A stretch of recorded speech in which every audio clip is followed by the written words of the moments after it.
Samantala mga kapatid, sa mga balitang consumer at pangkalakalan, itinigil na po ng Department of Transportation o DOTR ang planong pagsamahin ng operations at maintenance ng LRT-1 at MRT-3. Ayon kay Transportation Secretary Giovanni Lopez, hindi nakapagsumite ng alok ang pribadong grupo na inaasahang magpapatupad ng nasabing proyekto. Dahil po dito, magsasagawa na lamang ng public bidding para sa operations at maintenance ng MRT-3. Sinimulan na rin ng PPP Center ang paghahanap ng mga posibleng investor para sa nasabing railway project. Ang mapipiling operator ang mamamahala sa araw-araw na pagbiyahe ng MRT-3 at maging sa Unified Grand Central Station na magbubukas naman sa taong 2027. Kasama din sa plano ang pagpasok ng mga Dalian trains at ang pagbili ng mga bagong bagon para mapalitan ng mga luma. Sa iba pang balita, bumilis po ang paglago ng pagpapautang ng mga bangko noong buwan ng Marso. Ayon po yan sa Bangko Sentral ng Pilipinas. Umakyat sa 10.7% ang paglago ng mga pautang, pinakamataas po yan sa loob ng 7 buwan.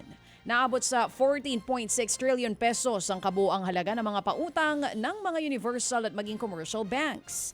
Ayon sa BSP, mas lumakas ang paghiram ng mga negosyo at pamilya sa kabila po yan ng mataas na presyo ng mga bilihin at pandaigdigang pangamba.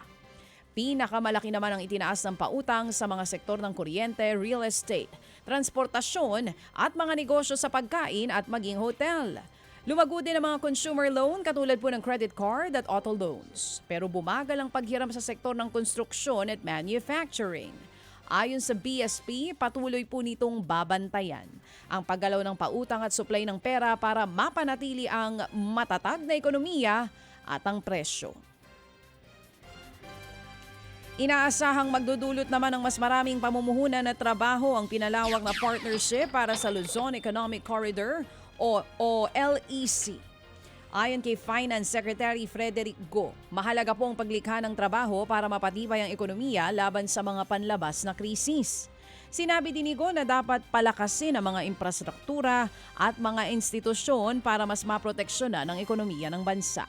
Dagdag pa nito, mas dumami ang interes sa mga dayuhang investor sa Pilipinas. Mula po sa 3 bansa noong taong 2024, umabot sa 10 bansa ang kasama sa partnership para sa LEC.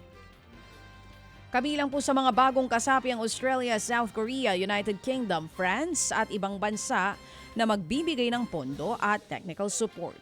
Layunin po ng LEC na pagdikitin ng Subic, Clark, Manila at Batangas sa pamamagitan ng mas maayos na transport, enerhiya at maging digital infrastructure.